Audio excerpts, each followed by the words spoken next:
Hi, Ann. How are you? I'm good. How are you?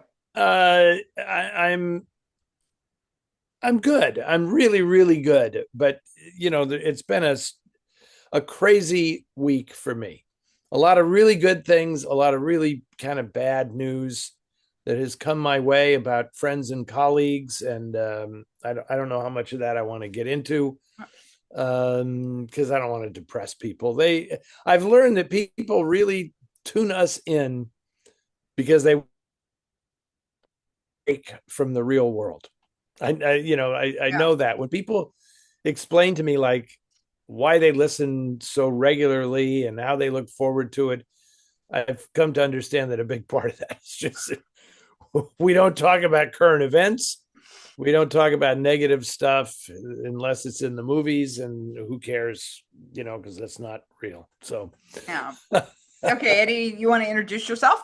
I'm Eddie Muller, the founder and president of the Film Noir Foundation, host of Noir Alley on Turner Classic Movies, and that'll suffice. And you are I am Ann Hawkins. I am the director of communications for the Film Noir Foundation.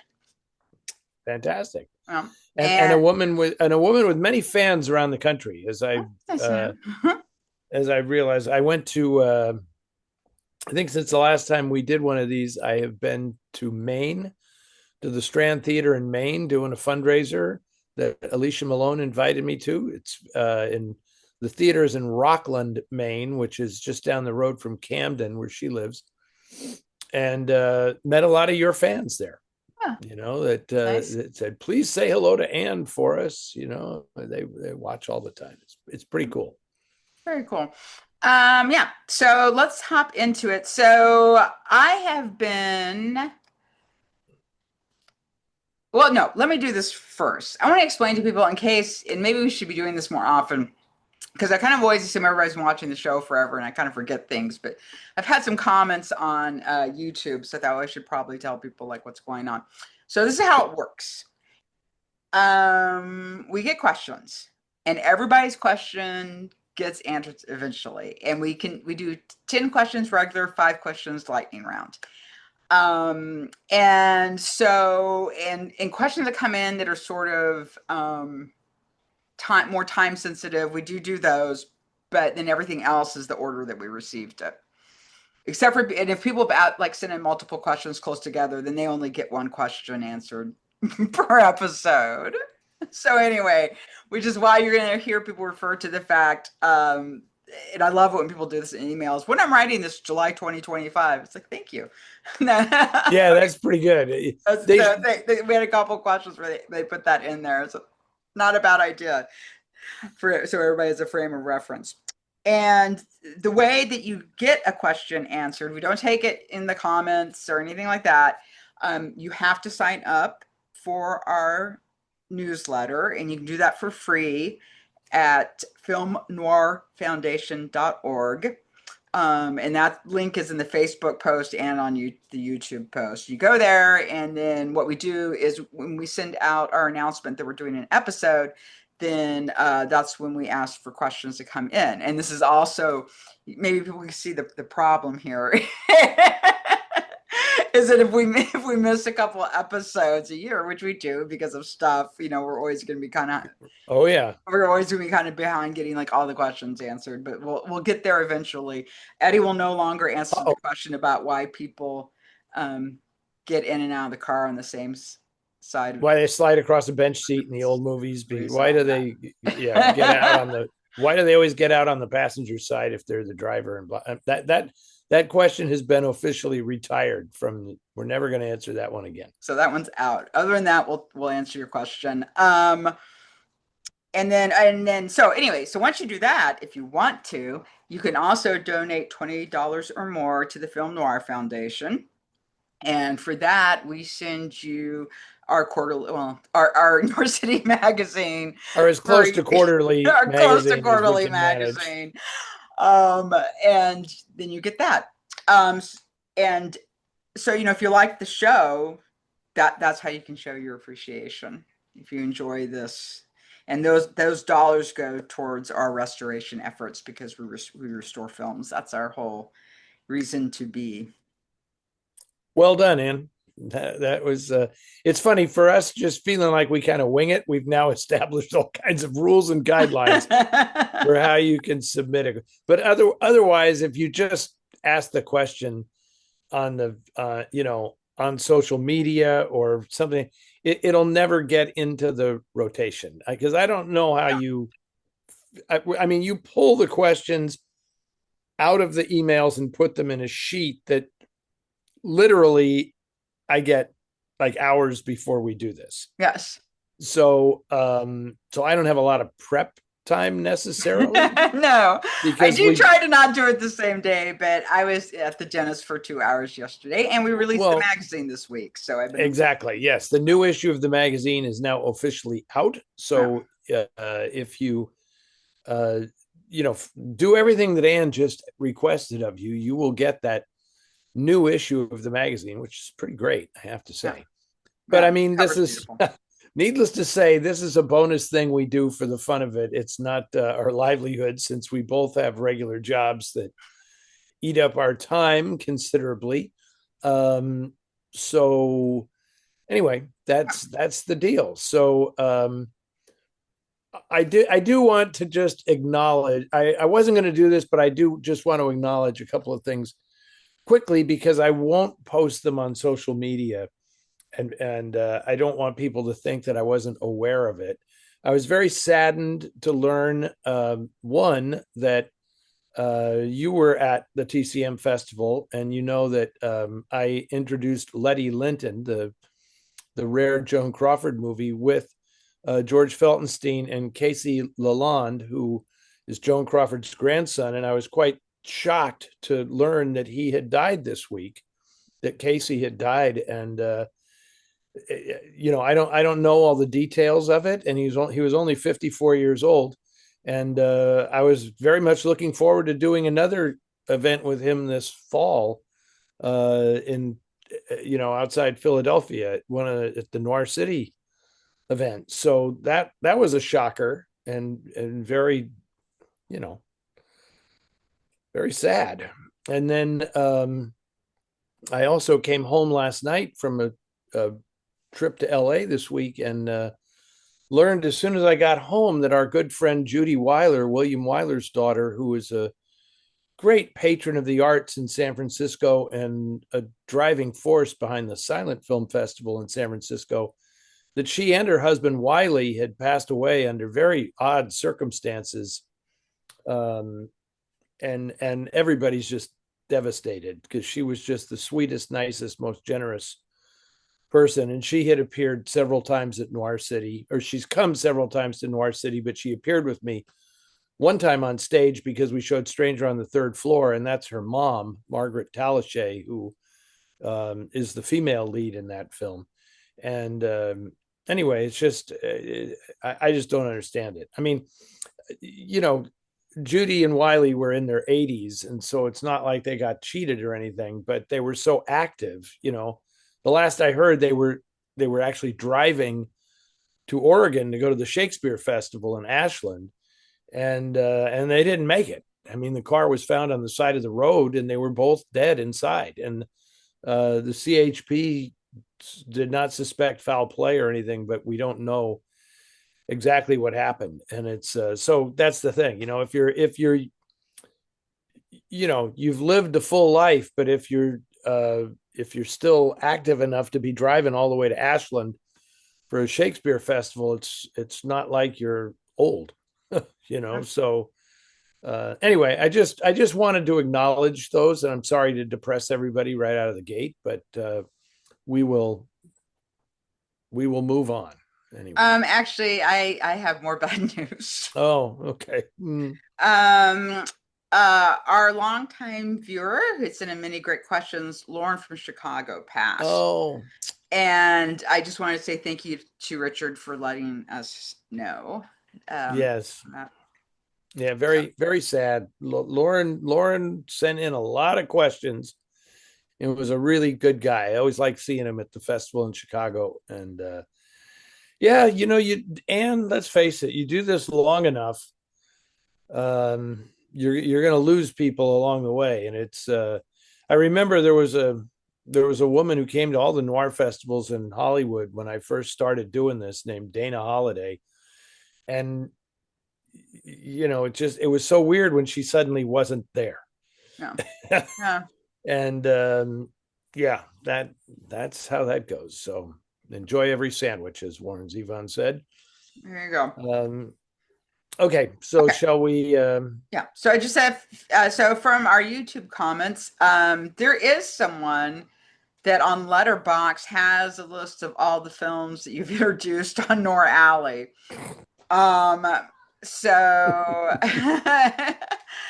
in chronological order, another title, Noir Alley, Turner Classic Movies, hosted by Eddie Muller. And it's Max, MAXVAYNE is the Letterbox name. Anyway, I've posted this on our Facebook page, so it'll be up. You can look at there and just anyway. So that was nice. I just wanted to say. Okay, well, I appreciate him going all that trouble, and I wonder how he handles the repeat ones, because it's like I hate, because when I have to don't get something and I have to plug something in on short notice, I tend to go with what I call an encore. I don't like to call it a repeat. I like to call it an encore. And generally, it means I don't have to worry about taking that much time to write a new introduction, because I kind of just tweak the one that I've already done. So well, I just wonder, like someone else emailed me list of everything you've done, including the repeats. So if I can figure out where I can post that. oh my God. Oh my God. I don't, so I don't know how I got to look at it and figure out like where I want to put it so that people can have access to that. And this one on Letterbox gets updated obviously as you present stuff. Okay. Yeah. And that there's somebody on YouTube that posts all the intros and outros. Yeah, I've seen that. Like, oh. I don't know if it's complete, but I guess if you cross-reference these two projects, you would find out quickly if it's complete or not. It's funny because no comment. I mean, it's great that people do this, but it's not like I'm watching myself on these repeats. So anyway. All right. La Classe Américaine is another example of a re-edit film a la Dead Men Don't Wear Plaid. So that's another comment. But I didn't mention it because I think it's a Western. Oh, okay. I think it's about John Wayne. I think it's it translates La Classe Américaine, translates as the big American. And I think John Wayne is the big American. So I appreciate that note, but I didn't. It kind of popped into my head when we were talking about that in a previous episode, but because it was a Western thing, I didn't really mention it. Did we mention the clock when we talked about the 24-hour film that's all clips from movies, and every clip is a minute of the day, and it's that exact time. So if you start watching the film at 12 a.m., the film lasts till 24 hours, and every minute is a clip in which the clip is taking place at that minute in a film. Oh, gee, like my head hurt. I know, like with reference to the clocks and the timepieces and things in the clip. So it's like, it makes my head hurt just thinking about the research involved in putting that together. That. Oh my God, because that was done. There's no artificial intelligence used in the creation of that film. So, oh my God. Anyway. And just to give Eddie a heads up, Adam Scott is a comedic actor who has appeared in a number of television shows such as Parks and Recreation, and you can find him on YouTube if you search under the title of The Greatest Event in Television History. Did I not know who Adam Scott was? Yeah, we were talking about him last week. What? He's the guy in Severance, right? Yes.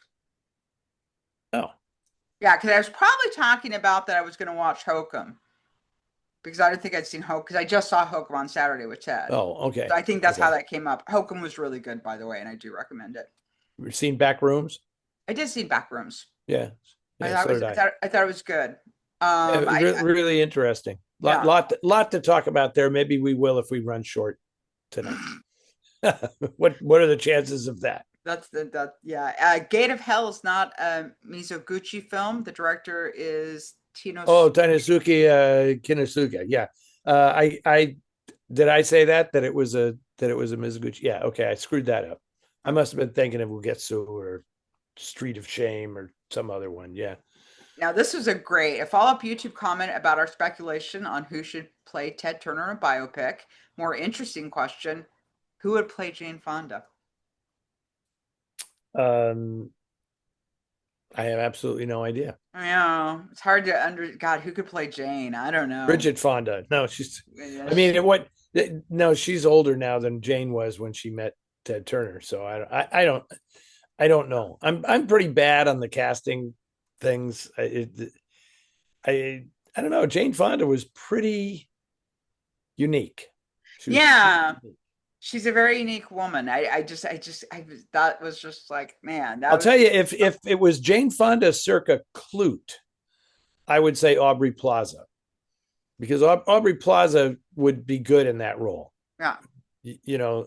Bree Daniels and Clute. She kind of has that tough girl thing, and but that's not the Jane. That's a different role. That's not playing Jane Fonda. That's playing a character. That just popped into my head. But anyway, Okay, I don't know. I don't have any ideas. Maybe something will occur to me before we're done. before we're done, we'll pop it out. Okay, first question is from Wendy. When and where will I be able to apply for the Film Noir in California 2027?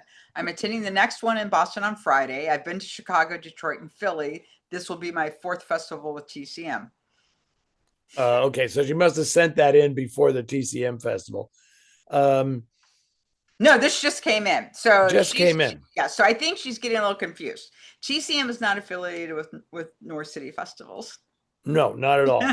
It's a totally separate thing. And I love the way she phrases it, like where will I be able to apply for the festival? It's not like you have to pass a test or something to go to the festival. And we'll take anybody. what's funny is I have an exact answer. Okay. 9 p.m. Pacific time on December 16th, 2026. That is when tickets go on sale for the next Noir City Festival in the Bay Area, which will be taking place in late January of 2027. And right. We always do that. We always announce the lineup of films at the Christmas show, which always takes place the Wednesday before Christmas, unless that Wednesday before Christmas falls within like 4 days before Christmas. That's too Correct. close. That's too close. So I already sussed this all out, and I know that show will be Wednesday night, December 16th, 2026 at the Grand Lake Theater in Oakland, California. And at 9 p.m. that night, after we announce on screen at the festival what the lineup of films is, then the tickets, we flip the switch and the tickets go on sale. Pardon me. And people can start buying them. And that's when we actually have the schedule posted. Now, a couple of months before that, so usually end of October, beginning of November, we do start selling the passes, which is a pig in the poke, right? You buy your pass, and we don't no backsies, so you get the pass for the festival, but you do not know what the films. You don't know the program. You know that you will know the theme of the program, kind of, because we will put out teaser stuff like coming attractions and things. I know what the theme of the festival is as of now. I don't know what the program is, but I know what the theme is. And and it's just kind of fun. So we announced the program that night, and then tickets go on sale, but passports will have already been on sale for a couple of months. We have such a loyal following here in the Bay Area that people buy the passports without even asking what's showing. They just buy it, which is a great show of support for the Foundation, because all that money goes to the Film Noir Foundation. So and into our film restoration. So yeah. that passes more than just going to the movies. Okay, you want to do question number 2? Sure. This is Joe G in New York City. I bet I know who that is. And I'll be seeing you soon, Joe G, when we come to the Paris Theater in New York, July 9th to the 19th. If Eddie could program a film festival of movies other than film noir, what would he show? Would the focus be on performers, behind the scenes people, genres, theme? What would it be? I probably, well, I have an idea for one that I'm not going to talk about because it's so much in the early stages in gestation that I wouldn't want to mention it and have somebody else steal the idea and run with it, because this one will probably take a year and a half or 2 years to get it all together. So I'm not going to mention that.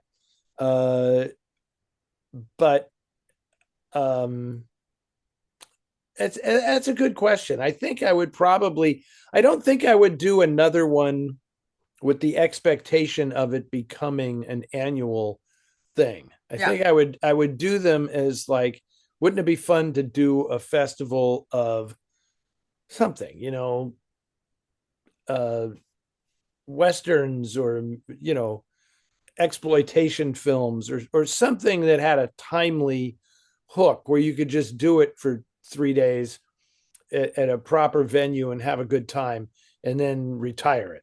Mm-hmm. And then if somebody else wants to pick it up and do it, great, but yeah, I don't want to do that again. I mean, I get it that we're not this is the problem. You see, Joe in New York, when you ask me a question like that, I take these things very, very literally. It's not just like speculating and oh, wouldn't I love to do that? I immediately go there. Like, okay, so let's start planning this now, and I don't really want to do another big festival. I'm happy doing the noir. Um, but it would probably be something provocative. I'll just say that. It's not going to be musicals. I'm going to leave that to Dave Karger. It's not going to be romantic comedies, I guarantee you. What do you think? And you want to do a horror festival, I know. I would love to do a horror festival. I would love to do a 70s Spanish horror festival, because those films aren't as well known, and I've seen so many great ones. I think that's what I would like to do. I mean, that right there, you've hit on a great idea. Like I would love to see an international horror festival, Yeah. like horror movies from around the world. Yeah. Just like, as I find, by the way, I'll throw in a plug. Finished the manuscript, and we've gotten the galleys for the book I'm doing with Imogen Sarah Smith called Noir Around the World. And man, I couldn't be happier. It just looks great. And that book, of course, was an outgrowth of the international noir festivals that we did here in the Bay Area and elsewhere. But I could see horror. I could see the same kind of setup for horror, like like Korean. Korea has been doing horror films for a long, long time. Yes. Well, Right? so is Japan. I mean, Yeah, Japan has and huge Japan, history yeah, of horror absolutely. too. Yeah. Uh, but I think it would be very neat to see. I think that's what I love about doing an international festival, is you learn about the cultures through the cinema, Mm-hmm. how they treat a genre of films, and yeah, I think that would be good. Maybe we should talk about it, Anne. Maybe we should do a I think it'd international be horror fantastic. festival. I would love it. I would love it. Joe, Okay. you're not getting a cut of it. You're not getting a cut of it. You may have inspired the conversation, but You're we not getting give all the money to charity. Okay, this is from our friend Ken from Oklahoma. With so much experience in programming your film festivals, are there two classic film noirs that you would not program back to back? Mm, mm. Interesting question. I mean, when you program a festival, and this is not just me, this is everybody. Uh, when you do a double bill, you're very, very conscious of just what you're talking about here, Ken. Uh, it can be, with me, it's usually the overall, the cumulative effect of the film and the running time of the film. Like those are the things you have to be Yeah. really watchful for, uh, especially if you're programming on a weeknight or something. You don't want too long films, and if you know you're showing a film that's fairly long, like a Melville film, or like when we showed La True at in Oakland, that's 131 minutes long, and you got to show it with something shorter. And we showed it with Black Tuesday, which is Yeah. 80 minutes long. It's still a long night, but Yeah. that works. But thematically, I probably wouldn't show two movies together that are are really similar. Like I would never program Double Indemnity and The Postman Always Rings Twice as a Right. double bill. I would never do that, because then what ends up happening is people compare, and it's an American instinct.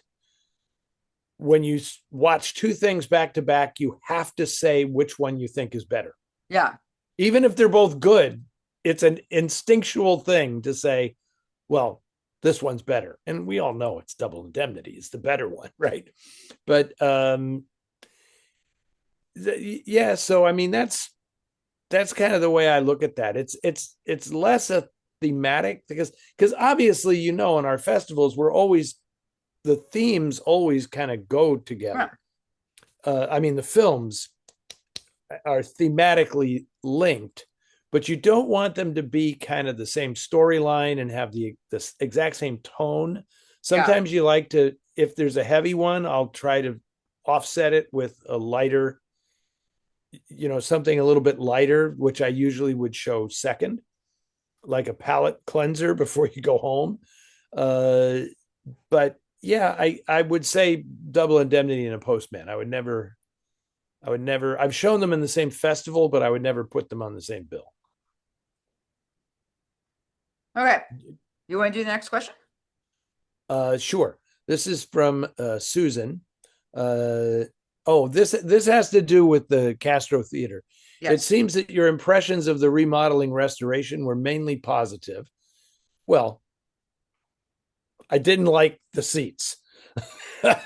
And the seats matter more than anything else in the theater, if you ask me, other than the quality of the projection. Okay, I wanted to ask about two of my favorite things while attending movies at the Castro. Is the buttered popcorn still as good? Um, does the person playing the organ, that's David Hegarty, still end with San Francisco? The crowd clapping along. And in my case, singing, because Susan knows all the words to that song, learned it in grade school. These two memories being an important part of the whole experience, wondering if they have also been preserved. I didn't know. I saw when you sent this over, these questions, and Yes. I saw that one, and the first thing I did is I texted Anita Manga, who has been back there. She Yes. She's is the creative director of the San Francisco Silent Film Festival. And I said, I was only there for a brief time to watch Queen Kelly at the opening night of the Silent Film Festival. And so I didn't know the answers to these things. And Anita got back to me promptly and said, yes, David still plays the organ there. Which, if he wasn't, it would be the tragedy of tragedies, because David on his own did a huge fundraising campaign to restore the organ, to make it like as good as it could possibly be. It's different than the original organ. It's not quite as mighty as the mighty Wurlitzer. It allows David to more versatility and flexibility and stuff that he does, but it doesn't have that earth-shaking bottom that the mighty Wurlitzer had. But I have no idea if he still ends with San Francisco, because David doesn't play during the Silent Film Festival. There's all kinds of other musicians that come in. So I can't imagine why they would tamper with that tradition. And I do know that they do still pop their own popcorn. And I guess the reviews were pretty good on the On popcorn. the So popcorn? Okay. yeah, so I'm not a huge popcorn eater Yeah, I don't eat at popcorn the either, movies. so they don't Yeah. have Milk Duds, I can tell you that.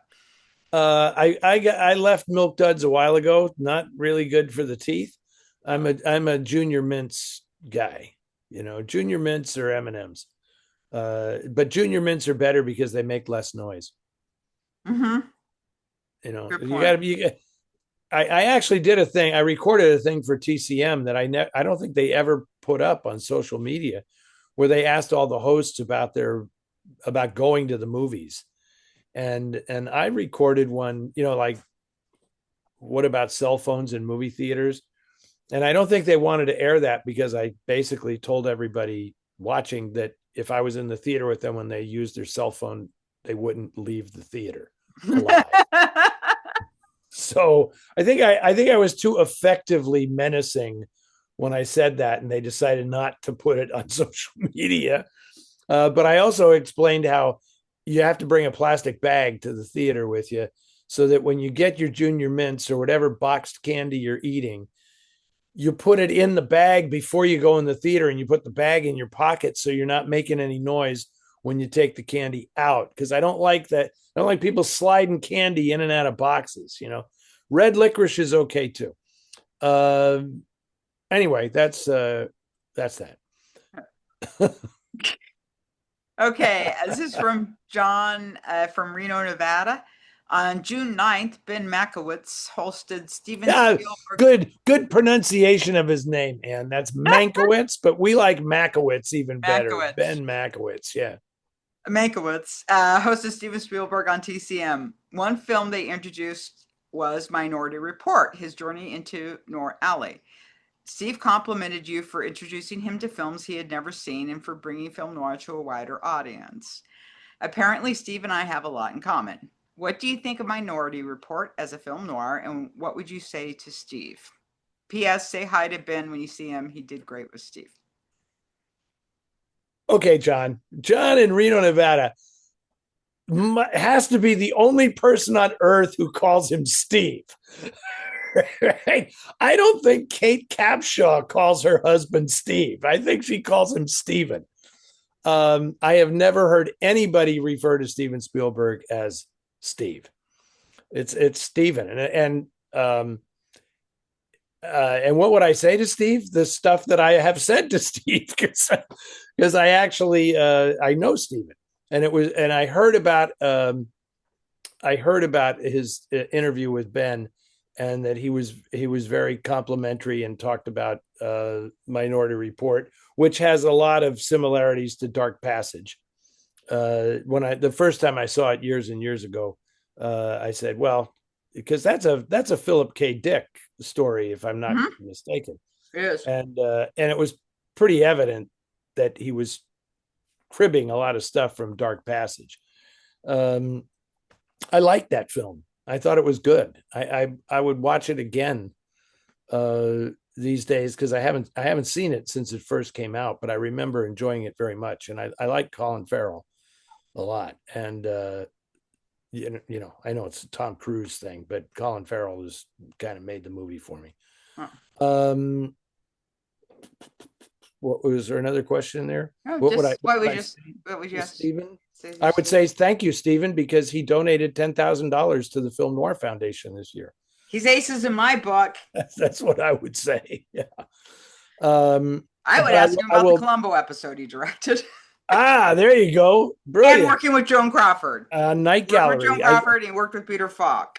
I believe that Night Gallery episode with Joan Crawford was his first It professional was. gig in Hollywood. Yeah. Yeah. Pretty amazing. Oh, But I won't say hi to Ben for you because I won't. I have to do my share to maintain this idiotic notion that there's actually a feud between me and Ben. of course there's And not. We all know you're the best. people, thank you. People seem to love that when Ben takes shots at me on the air and everything, and it's just like, do your worst, Ben. Go right ahead. Ready for lightning Okay. round? Or do you have anything Yeah, else? let's do it. Let's Let's do do it. lightning round. All right. Hold on, I Now gotta bring here's it up. Here's where I don't have anything, and You I don't know have any of no these. idea. These I do not give to Eddie ahead of time, just for. Okay, this is from our friend Michael from Post Falls, Idaho. First, please give a callback wave to Krista from Boise, who, in case people didn't watch our last one, someone waved to Michael because she was also from Idaho. Anyway, Okay. I enjoyed your presentation of Criterion releases you own. I was surprised Eddie didn't opt for one of my favorites, the Nikakatsu Noir box set, since he has shown Rusty Knife, Take Aim at the Police Van, Cruel Gun Story, and A Colt Is My Passport on Noir Alley or at NOIR City. The one film from the collection he hasn't presented is I Am Waiting. Will this be on the agenda for some time in the future? I didn't pick that because I own it already. So I didn't That need makes sense. I didn't need another copy. And it's Oh, it's a excuse little me. hard. I'm not overly thrilled with the quality of the image in I Am Waiting, and I would show it if a new version was done, if there was a restoration or something of that. But you will be interested to know that I Am Waiting is in the Noir Around the World book. I write an essay about it in that book in the section on Japan. I'm not gonna go any further and say what those films from Japan are, but I will go so far as to say that I Am Waiting is one of them. Right. Which And is it's a really good movie, and it's probably the most American feeling of all those Nikatsu films from the late 50s and early 60s. I think that one feels the most American to me. okay, this next one is from Max. My question for Eddie and Anne: have you seen the 1942 B movie, The Man Who Returned to Life? It's a favorite of mine. Do you consider it a noir? What are your thoughts on it? Thank you, Max, because I don't know the movie, so What? now we'll have to look for it. Have you seen it, Anne? No, and I just wanted to say, with the John Wayne noir we talked to, someone asked about last week that neither of us had seen. Yeah, the The Man man Betrayed. between man betrayed or man, Yeah, but yeah. we got a couple comments. People actually went and watched it because it was recommended and liked it. So evidently, it's a good movie. Did they say it had noir elements in it, or Mm-hmm. just that they Yeah. liked it? Okay, It was I'll look for unwired. it. Yeah, they liked it. Okay. That to be watch list keeps growing. I know. Jeez. And this is from Drew. Is there a possibility that the Argentine noir El Pendiente would be restored and released to physical media in the near future? Yes, there is a possibility, but there's Fernando, my colleague in Buenos Aires, is sending me all sorts of possibilities. Yeah. So there will be more Argentine noir appearing in the near future, but I don't. There's no timeline for that. Okay. Great. I was wondering if the recent airing of I Love Trouble on TCM is any clue that its rights are available in the US for home video release as well someday. This is from Jeffrey in Niagara Falls. Um, it's a good question. It was, and I need sometimes I need to double check on these, you know, the reality and my sanity. Like, did we already do this? Um, it had issues that finally got resolved because I have shown it on Noir Alley. So if I have shown it on Noir Alley, that would indicate that any kind of rights issues might have been cleared up. Although, for the record, that doesn't automatically mean that you can make a deal to publish it Right. as a digital product. There's a big difference between reproduction rights and broadcast rights. So I know that when Sony owns the Columbia Library, that was a Columbia picture. When Sony was putting out noir regularly in those box sets and everything, that was when I Love Trouble was not sufficiently restored. It was missing the titles, and it just didn't look very good. But God bless them, they eventually got around to restoring the film and doing all of that, even though their commitment to home entertainment, especially older films, kind of waned at a certain point. At least it was restored and preserved. So the possibility does exist of a release down the road. And this is, I know this isn't, this is the lightning round, and I'm not supposed to get into too much detail, but this is something that we are starting to entertain the notion now that I'm like a big shot on TCM and all this stuff. We're starting to entertain the notion of what if we just made a deal to license the film and put it out on Blu-ray, even though it belongs to a studio? Yeah. Like, is there some way we can make a deal with the studio? Because typically we go after orphan films, right, where there is no studio involvement. Because when those attorneys get involved in accountants, they're going to ask for a lot of money. Yeah. And that's not something we normally want to get involved in. But the door is always open for negotiations of that type. Like, what if we did a package deal for 5 movies and, maybe it's doable. Other, DVD companies do that all the time. I mean, Kino makes licensing deals all the time, and but that's not the business we're in. We use our money to restore films. Yeah. So those are expenses that are like out of line for us, because then we're really acting like a for-profit enterprise and not a nonprofit enterprise. We're doing the stuff that nobody else will go near or can go near. So anyway, I hope it does come out. It's an amusing movie. So our last question, I don't have a question, just a comment. Whoever is responsible for the filming of Eddie's intros on TCM should be commended. The photography, colors, and lighting are so beautiful. And that's from Philip in Vancouver, Washington. Just read that first part again, because I want to make sure because there's 2 different things. There's the promos and interstitials, and there's the actual show itself. And what?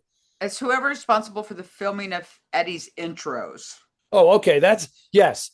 Well, there are two different things. The ones that are shot at Bar 355, that is a woman named Alden Allen, and she lives in Nashville, Tennessee, and we actually fly her out to Oakland to shoot those. That's how good she is. Yeah. She is fabulous, and I completely agree. If people were watching recently, they probably noticed that when I introduced the Blue Dahlia, that Alden, I was sitting at the bar. We were recording. We usually have like 3 setups that we've worked. The bar is not really big. It's very narrow. It's an old-fashioned bar. It's very, very narrow. And logistically, you're kind of limited to where you can place the camera and how many people you can fit on one side of the camera, because there's nobody behind me, obviously. And I just offhandedly said, as we were breaking for lunch, like, wow, I wish we could work up another setup, another camera position, because I feel like we're not totally maximizing the value of this bar. And I noticed that Alden didn't come out to eat lunch with us because she was in the bar devising that other camera setup, which was spectacular. And I loved it because it let me sit down. And she did all sorts of great stuff with gels and things. So when people go in saying, "Where was that beautiful purple wallpaper?" It doesn't exist. That was a colored gel that she put on the lights. And she is the best. So I would love to actually shoot a film with Alden someday. I would hire her in a heartbeat. Okay. Do you want to do our question now that we're back? Number 6. Yes. Okay. This is Bob A. Bob A. from North Hollywood says, of all the post Raymond Chandler, Philip Marlowe novels, I feel the Lawrence Osborne Marlowe book, Only to Sleep, is exceptional. What are your thoughts? My thought is I have not read it. So, okay. It's weirdly, that's the only one I haven't read. And as I think people who've listened to this show all along know, I was not at all a fan of Robert B. Parker's Yes. treatment of the Marlowe character. I was not a fan of John Banville writing under the name Benjamin Black. I did not like the black-eyed blonde at all. I liked Denise Mina's take on Marlowe with the second murder, I think it was called. I Yeah. thought that was We really already talked about interesting. that. Really cool to have a woman write the character. Yeah. And Denise brought her own sensibility to it, which I think rubbed some people the wrong way, because it's like, that's not really Marlowe, but it's all fiction, and it's all, the guy's such an iconic character now and writer, that I really like Denise's. But I know what Only to Sleep is about, that it's Marlowe as an old man, Yeah. like in his 70s. And I'm curious about the book, but have not read it. You haven't read it, have you, Anne? I have not. I He's might, now that 50 points. Bob A has praised it. I might just have to get a copy. It came out, I guess, like 8 years ago or something. So Sweetheart. Bruno, is that Bruno or Lino? It's Bruno. He's Bruno. been very good. He's been you guys couldn't see him because he was laying down and just letting me pat him for like since before the lightning round. Yeah. And I know, because the last episode was like catastrophe. Oh God, he was so He terrible was just last trying to time. destroy everything. No, he's being a lot better. Just stepping on my keyboard. Oh, hello, sweetheart. Hello, sweetheart. You'll never see Bento on this show, because it's not possible that's, I mean, maybe in a year. But I Maybe. do want you to know that the other night, she came up from the basement, because we leave the basement door open every night so she can come up if she wants to during the night. And she walked to the doorway of our bedroom, and we had like a 20-minute conversation in cat language. Aw. It just went on and on. Kathleen just couldn't believe it. And it was like, I am literally having a long, involved conversation with this cat. And she seemed to know what I was saying. I have no idea what she was saying. I was just like imitating her, Yeah. but it went on for like 20 minutes. It was pretty amazing. And then in the morning, I walked out to make coffee, and she was actually sleeping in the living room on the chair that I know. And then she was sitting in Kathleen's seat in the living room. And then when I left to go to Los Angeles to do this work, Kathleen sent me a picture, and it was her sitting in her chair, and Bento was sitting in my chair.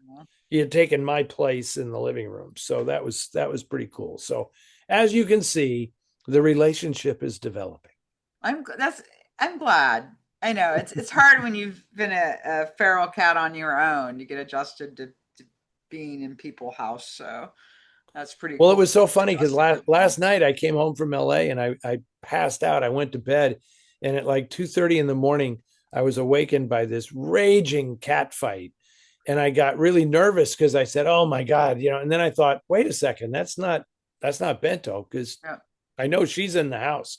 Yeah. So, and that made me feel really kind of good.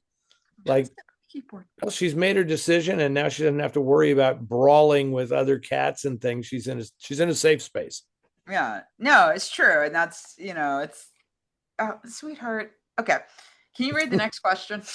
Yeah. Okay. Fine. Eddie and Anne have discussed sudden fear. Yes, we have. And I believe it was Anne that also mentioned the book, Edna Sherry. I had seen the film a few years ago, and it didn't impress me much, but I read the book after your discussion and liked it a great deal more. As I typed this in July 2025, so it's only a year ago, Eddie had said he'll show the movie on TCM in the fall, which I did. But I did not discuss, he says, was it Joan Crawford as executive producer who wanted the change in the film's ending to make her role more appealing than the character in the book? I thought the book's ending was great, and a big reason I liked it more than the film. I would have liked to see anyone make a film version that more closely matched the book's ending. And that is from Steve in Decula, Georgia. Um, I don't believe I talked about the ending or anything on TCM. So Yeah. you've read the book, right? Yeah, I did. I loved it. I loved the ending. Yeah, no. I Do loved we the want to ending. spoil it? Do we want to spoil the No, I ending? don't want to spoil it. People should read the book. I don't know. Maybe it's in print somewhere. I found a used copy at a bookstore, but the ending is very different. And as he pointed out, it makes a big difference in who the character is. Joan's character in the movie is more sympathetic than the woman in the novel. I'll just put Yeah. it that way.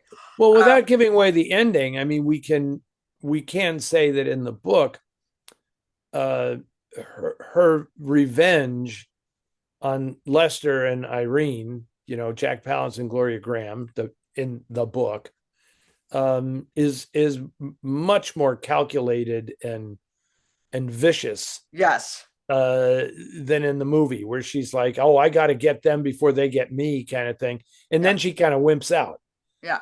and she doesn't follow through on her murder plot. Yeah.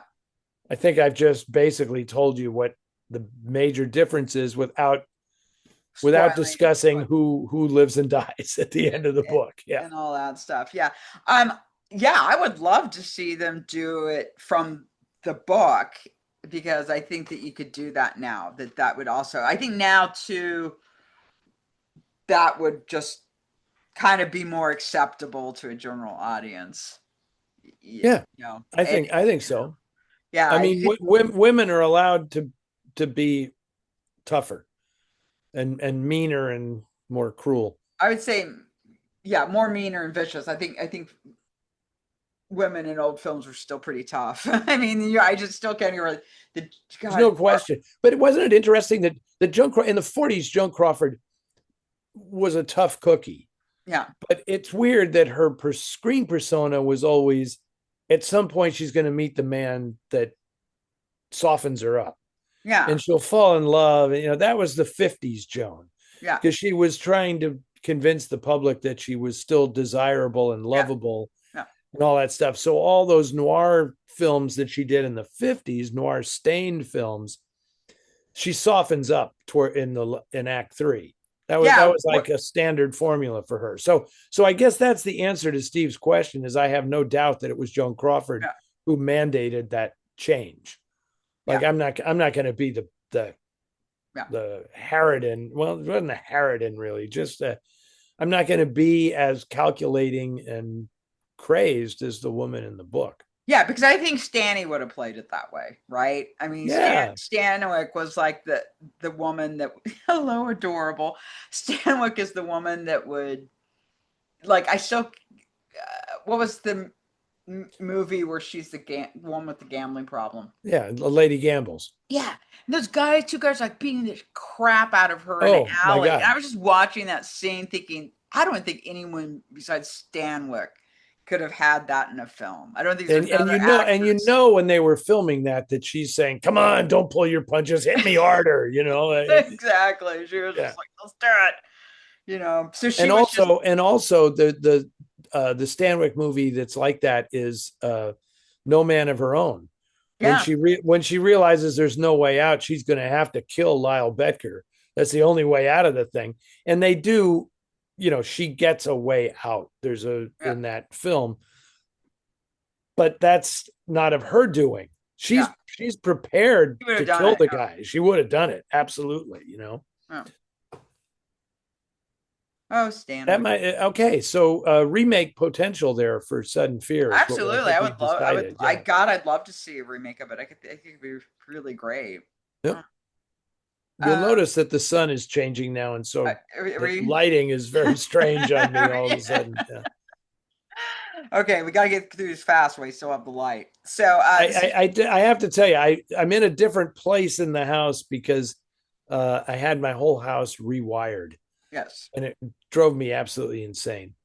Because this is an old house and it still had a lot of knob and tube wiring in it, and the insurance company was like, "You got to get rid of that Yeah. and actually have it all be up to date wiring." And so they tore apart part of my office in there, and so That's why I moved in here and I haven't moved back in. Oh, well, Okay, here we I go. can, I can always bring you over the NEC code book from work. Oh, okay, very good. Well, that's People done. don't I know didn't. I work for design engineers during the day. That's my day job. And actually, my boss is in the electrical department. Anyway, Okay. Wow. so What you guys have given me a deal? we Yeah, don't do that kind of work. We do I design know. work. This is household That's stuff and household, yeah. So, and this is from not inexpensive. no, it is not, but it's also something you want done right. You bet. Okay. Stop. Oh God, he's playing with my phone. It's so adorable. Um, Paul from Crescent City, California asks, I have watched the scene of Astaire dancing on floor, walls, and ceilings many times. I'm sure they must have used a revolving room, but I can't see the cuts or any movements of the room. I would enjoy your info about this scene. Wow, this is like the first totally non-noir It's a question non-noir that question. we Somebody have was complaining in fielded. the comments about us talking about neo-noir. They're gonna tear their hair Yeah, out so what are for they? this. Wow, this is wild. This light is just crazy right now. It is. Um, I'm gonna move over here. There we go. I'm gonna There we go. There we go. Better. Um, yeah, it was a rotating room, and that What was did the you do? genius of it. I mean, I've seen the photographs of them Yeah, shooting that scene in Royal Wedding, and yeah, as the room move, you if you study his moves, yeah. you can see that he is dancing as the room turns. So he dances over towards a wall and then he puts his foot up on the wall and does this lean, and it's actually moving, and he just moves into it and dances up the wall. But that side wall just became the floor, and then the ceiling becomes the floor. And that it's absolutely brilliant. You're not supposed to see any. That's the genius of it. Pretty cool. I'll just say, I'll make this noir by just saying, and if you haven't seen the Girl Hunt ballet from Bandwagon with Fred Astaire and Sid Charisse, you got to watch that, because Absolutely. You do. And that's that's the like best clipped on Mickey YouTube. Spillane movie ever. That segment is the best Mickey Spillane movie ever made. Absolutely. Okay, me now. I guess Okay, so. Sure. okay. I don't This know where is we are anymore. The cat threw me off. uh okay. This is Isaac asks, how many fictitious. What kind of a question is this, Isaac? How many fictitious noir cities can you name? What's your favorite one, or the name of your favorite one? I guess he means in noir films, but Yes. So, cities that aren't real cities. the cities that aren't real cities. Jesus, this is driving me nuts. Maybe if I go this way. You can show off your books that way. There we go. Now there we go. There we go. There's my bookcase. This is all that's used to be all my stuff, but now it's a mix. Um, well, it's weird because most noir films are in like real cities. I mean, if it's LA, they call it LA, Chicago, Chicago, San Francisco, San Francisco. So the fictitious ones, um, well, there's Iverstown. Since we're talking about Barbara Stanwyck, Yeah. there's she's the Iverson. Iverstown in The Strange Love of Martha Ivers. Uh, I think my favorite fictitious city of all of them, and it's not a movie. It's in Dashiell Hammett's Red Harvest, is Poisonville, Poisonville, right? yeah. Which is actually Personville, but they pronounce it Poisonville. Uh, so that's pretty cool.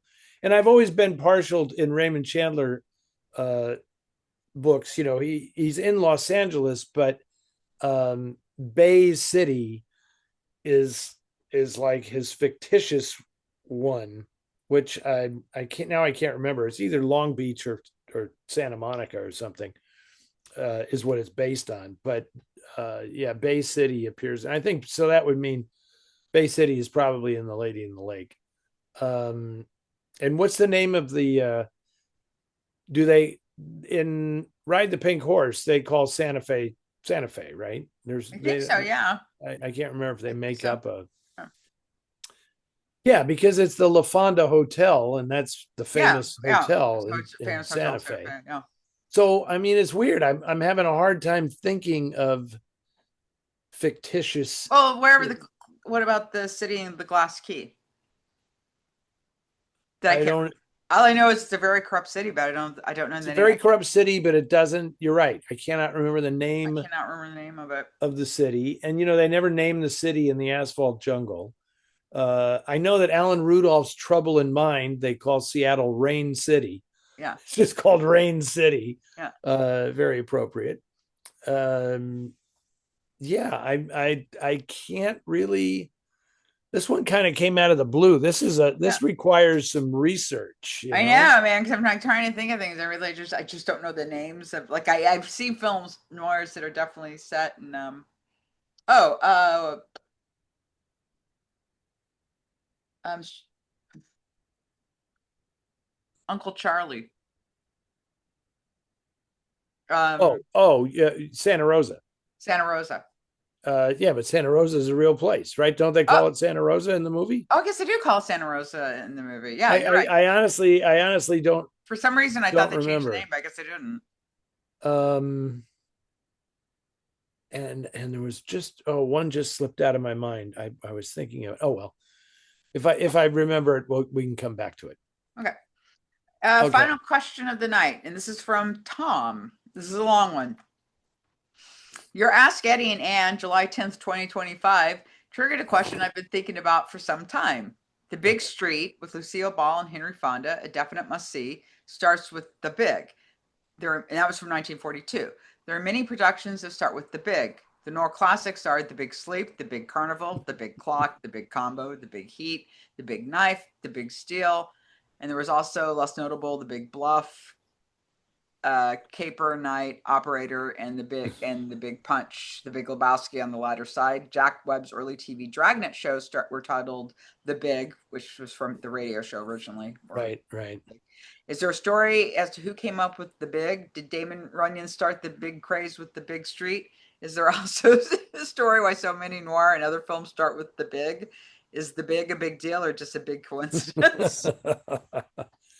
Well, that's funny because I mean, in Dark City, the very my big film noir book, the first one I did, I on the first page I say, if when I was a kid and I'd look in TV Guide to see what was playing, if it had big street city night in the title, I'd watch it. That was even before I really knew much about film noir. It was just I Yeah, knew that all those movies had big city street night. yeah. So if you made a movie called uh, the big city street at night, that would like cover it all, right? That would be the So perfect film. that'd be the perfect time. But I do think that the earliest one in crime fiction that I know of is The Big Knockover, which was a short story, a Continental Op short Yeah, story by Hammett, written in the late 20s. And it could very well be another example of how incredibly influential Hammett was yeah, because everybody wanted to emulate his stories, and and The Big Knockover is a really good short story. And it's funny that I wonder if he wrote this question in 2025. I'm kind of curious if Tom saw when I presented the Big Street on Noir Alley. yeah. That's what prompted the question. That's what prompted the question. Okay.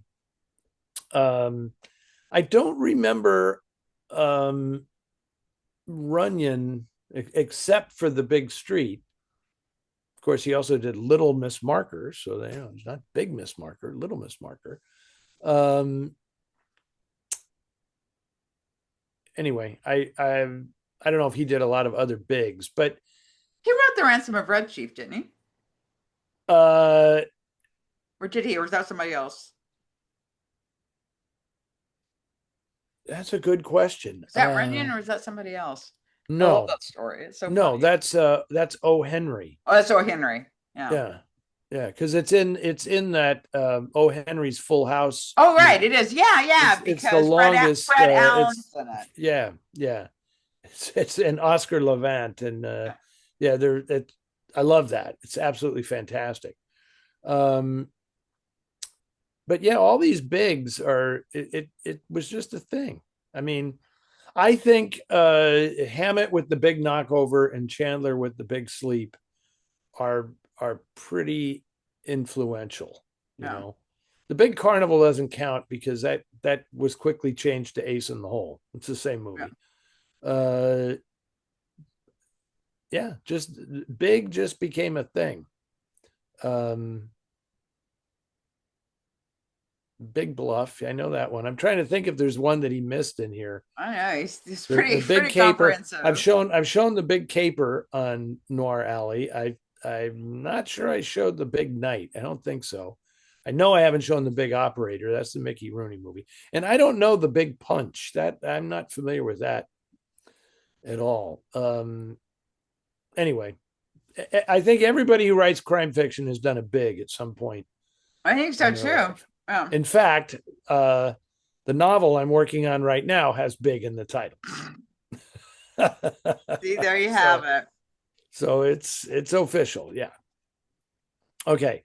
So that was an interesting question.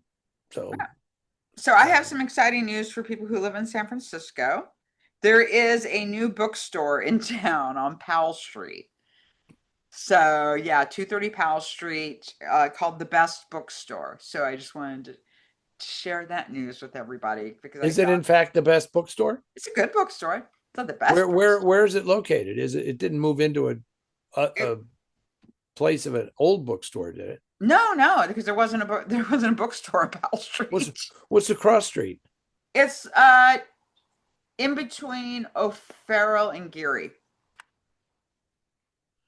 Okay, I'd be real curious to Yeah, know it's a 200 book. what it replaced. Because all that there was so much shuttered down. I was so shocked that anything had Yeah. gone in there, and I because what happens, I got a crown put in.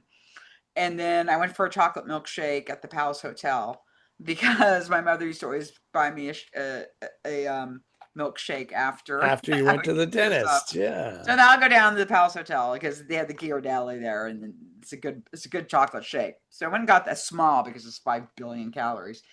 And then I thought, something. While I was there, I finished reading my McGray novel that I had in my backpack, and I thought, oh, I want to see if I can find another one of the Penguin ones because I like the translations. So I thought, I'll check and see if there's any bookstores still left around. And then I found out in this place. I was like, what do you mean there's a bookstore on Powell Street? So I walked up there. They had McGray novels, but it was different translations. So I didn't want to get that. But I was very excited because Is it a used bookstore or a new bookstore? new bookstore. Okay. And because there's an author, Yukito Ayatsuji, and I had read the Decagon House Murders, which I highly, highly recommend, especially if you like classic Golden Age detective fiction. Yeah. Yeah. And it is very much an homage slash riff slash tribute to And Then There Were None. So it wound up, he wrote two more house mysteries. So I picked up the Labyrinth House Murders, and then I found out evidently he wrote a series of horror books that I will read after I finish up these. But anyway, I was very excited because bookstore. That's great. Wow. The world needs more bookstores. Yes, They yes, don't need any more tech stores. They need some more bookstores. So they do need more I'm glad bookstores. I'm glad to hear that. Thank So if you. you're in San Francisco or visiting, please stop in. The person I talked to, I assume was the owner, is really a lovely person, and they have a good mystery section if you're into mysteries, and they separate the thrillers, which is kind of nice. So it's mysteries, thrillers, but it was a well curated selection of mysteries. Wow. So how do they do that? Did they explain how they distinguish between mysteries and thrillers? Mysteries, I take it, are like whodunits, and thrillers are And like stuff like that. And thrillers. thrillers shouldn't be like, because that's kind of an umbrella term. So that can be like ones, because I bet you anything that includes spy stuff. Yeah. Because like Agatha Christie wrote some thrillers, which I'm not overly fond of, except for The Man in the Brown Suit, because that's just awesome. Right. But her thrillers, I've never been real big on that. She's not known for those. No, she's not. There's a reason why they're not famous. Okay. Except for the Tommy and Tuppence ones, which are great because Tommy and Tuppence has such a great personality, and they have one of their stories is a World War II thriller essentially. But it's Tommy and Tuppence, so it's fun. Awesome. Well, Anne, I think we brought this in on time. We did. We didn't run over like the last time we did this. Yes, I know. Last time was kind of a disaster, By the way, I just wanted to say, because there's some remarks about that, which is if we shoot on a Friday night, that's why there were F-bombs and why we were rambling so much. Because by Friday night, I'm really exhausted because I've worked 40 hours at my day job, plus whatever I've needed to get done for us. So so if you're ever wondering, God, why are they like swearing so much? We're so rambling. We probably shot that one on a Friday Yeah, night. because When we shoot on we Wednesday, we usually don't have do this this on a problem. Wednesday, and if one of us isn't available, we push it to Friday, We and then push to Friday, and that that can probably be isn't a that yeah, that gets a little dicey. it gets dicey. Yeah. Okay. Well, that was great fun. I hope everybody enjoyed listening to us, and we'll try to squeeze another one in. I mean, I'm leaving shortly to go to Italy, Yes. be in Bologna for the Il Cinema Ritrovato Film Festival, and I'm just delighted that every single person I've talked to in the last 2 weeks is also going. So that will be nice. And Kathleen is going with me, which is Oh, wonderful fantastic. because that doesn't usually happen. So I'm greatly looking forward to that. And then coming back, catching up on things. Who knows, Anne? Maybe we can give it a try to like do one of these long distance. Maybe when I'm like, it would drive Kathleen insane if I was in the hotel room doing this while, Yeah. because it's a 9 hour time difference, right? Yeah. So yeah, if it'd be like 3 a.m. Yeah. for I me, don't think it's going to work. and yeah, I don't, yeah, all of a sudden I'm having my doubts about that as I an mean, idea. we recorded from Sugarland, Texas. I think that's as far as we've gotten.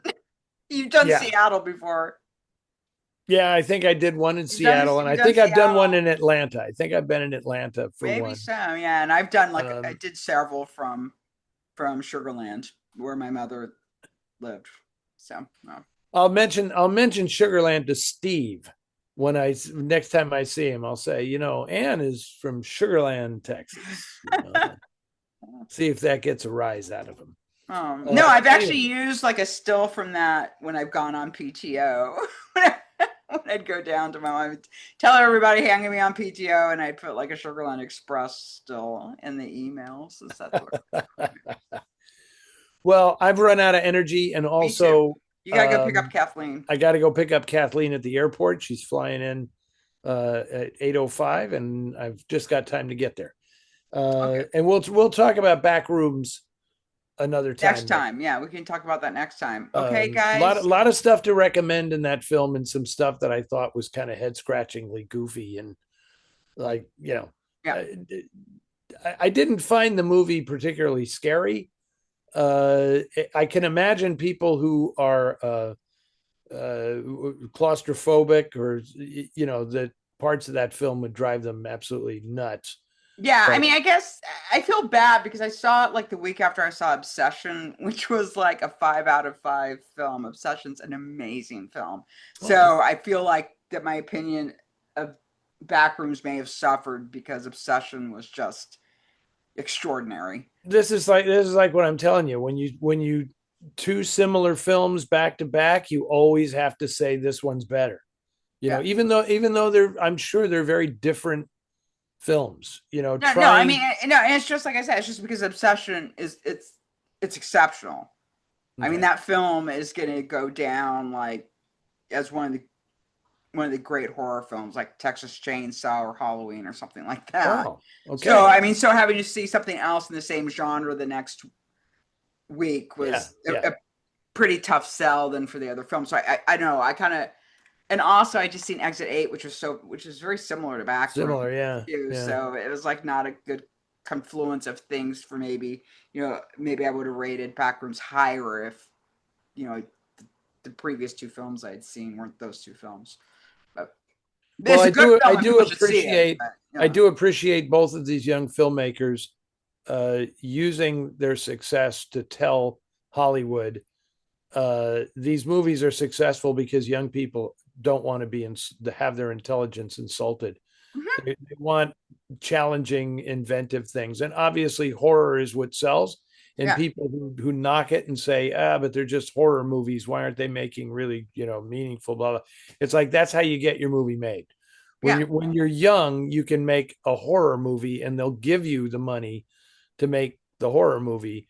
They're not going to give you the money to make Tess of the D'Urbervilles if you're 20 years old, you know. Yeah. I mean, Well, but so, now, but I've been saying for years now that the best films right now are horror films because they're independent. They're basically independent films that are getting picked up by yeah, studios to a large extent, and they're very creative and smart and saying a lot of interesting things. Because if you're going to make an independent film and sell it, horror is the way to go because the studios know there's a baked-in audience for horror. And then yeah, I think that yeah, I mean the fact that these films were number one in the box office is just saying to Hollywood, look, people want a good story. They want a yeah. good Even story and even if something in the new and case of different. Backrooms, they don't really know what the story is. Yeah, I mean, but it, you know, it keeps you watching. It engages, you know, your brain yeah. completely. So, anyway, Okay, okay, didn't want to go there, but I did. okay, And we'll see you next time, okay. We'll see y'all either from next Italy time. or when I get back home. Probably get back home. Okay, see Bye ya. bye. Bye.